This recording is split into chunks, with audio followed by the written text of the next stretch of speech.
1775, the American Revolutionary War began as the American colonies sought to detach from England and its oppressive monarchy. Though many reasons are cited for the revolution, one in particular sticks out as the prime cause: that King George III of England outlawed the interest-free, independent currency the colonies were producing and using for themselves, in turn forcing them to borrow money from the Central Bank of England at interest, immediately putting the colonies into debt. And as Benjamin Franklin later wrote, the refusal of King George III to allow the colonies to operate an honest money system which freed the ordinary man from the clutches of the money manipulators was probably the prime cause of the revolution. In 1783, America won its independence from England.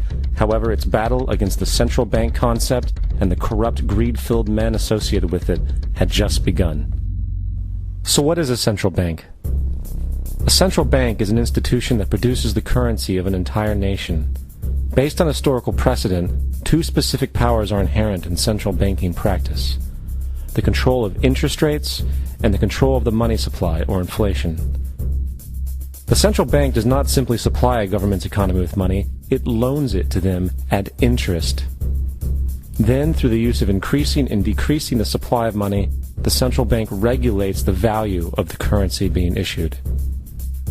It is critical to understand that the entire structure of this system can only produce one thing in the long run: debt. It doesn't take a lot of ingenuity to figure this scam out. For every single dollar produced by the central bank is loaned at interest.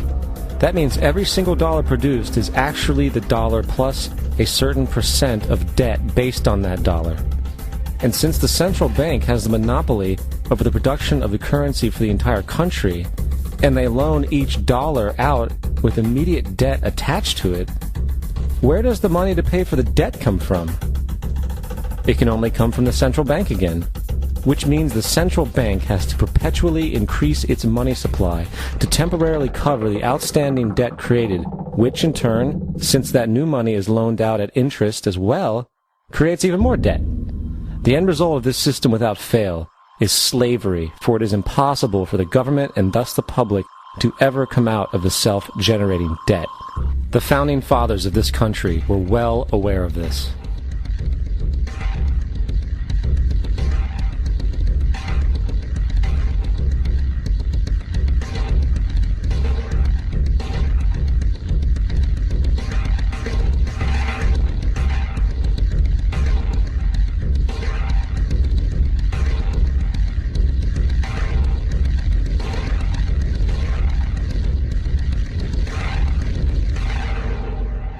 By the early 20th century, the U.S. had already implemented and removed a few central banking systems, which were swindled into place by ruthless banking interests.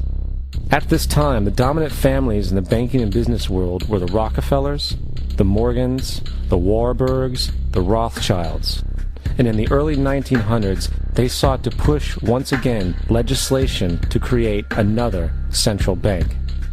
However, they knew the government and public were very weary of such an institution, so they needed to create an incident to affect public opinion.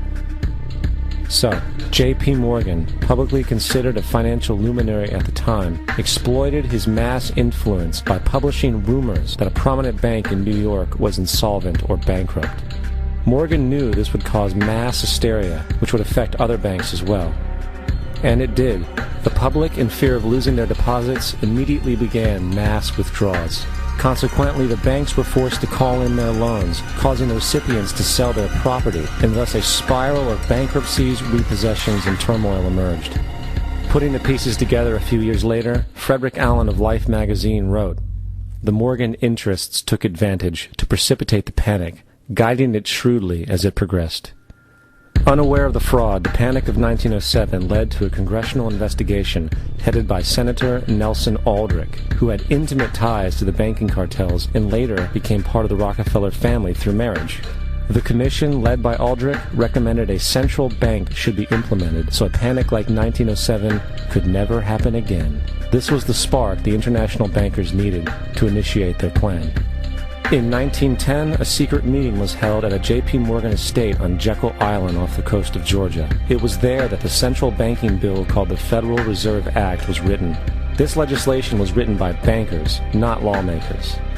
This meeting was so secretive, so concealed from government and public knowledge that the 10 or so figures who attended disguised their names when en route to the island. After this bill was constructed, it was then handed over to their political frontman, Senator Nelson Aldrich, to push through Congress. And in 1913, with heavy political sponsorship by the bankers, Woodrow Wilson became president, having already agreed to sign the Federal Reserve Act in exchange for campaign support. And 2 days before Christmas, when most of Congress was at home with their families, the Federal Reserve Act was voted in, and Wilson in turn made it law. Later, Woodrow Wilson wrote, in regret,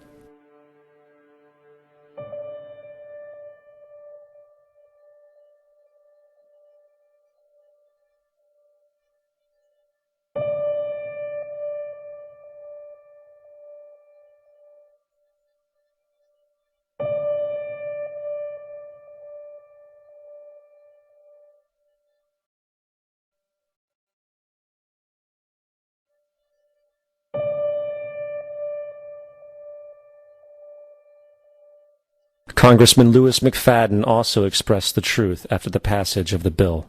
A world banking system was being set up here, a superstate controlled by international bankers, acting together to enslave the world for their own pleasure. The Fed has usurped the government. Now, the public was told that the Federal Reserve System was an economic stabilizer, and inflation and economic crises were a thing of the past. Well, as history has shown, nothing is further from the truth. The fact is, the international bankers now had a streamlined machine to expand their personal ambitions. It's alive! It's alive! It's alive! For example, from 1914 to 1919, the Fed increased the money supply by nearly 100%, resulting in extensive loans to small banks and the public.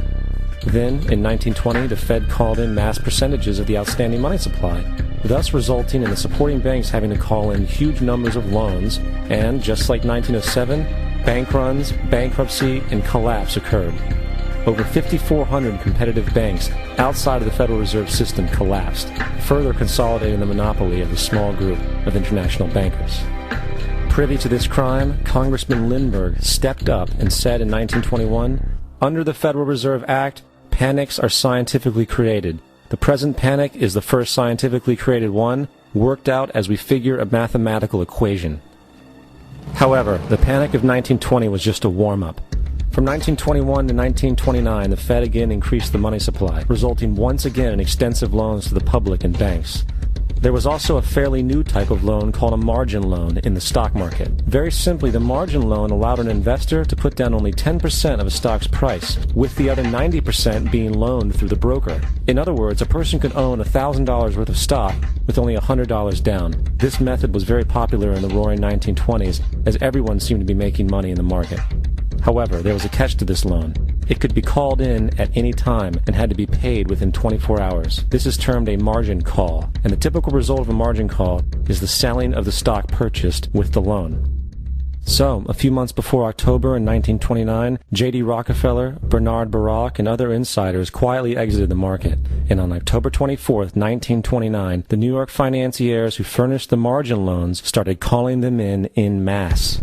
This sparked an instantaneous, massive sell-off in the market, for everyone had to cover the margin loans. It then triggered mass bank runs for the same reason, in turn collapsing over 16,000 banks, enabling the conspiring international bankers to not only buy up rival banks at a discount, but to also buy up whole corporations at pennies on the dollar. It was the greatest robbery in American history. But that didn't stop there. Rather than expanding the money supply in order to recover from this economic collapse, the Fed actually contracted it, fueling one of the largest depressions in history. Once again outraged, Congressman Lewis McFadden, a longtime opponent of the banking cartels, began bringing impeachment proceedings against the Federal Reserve Board, saying of the crash and depression, "It was a carefully contrived occurrence. International bankers sought to bring about a condition of despair so that they might emerge the rulers of us all." Not surprisingly, and after 2 previous assassination attempts, McFadden was poisoned at a banquet before he could push for the impeachment. Now, having reduced the society to squalor, the Federal Reserve bankers decided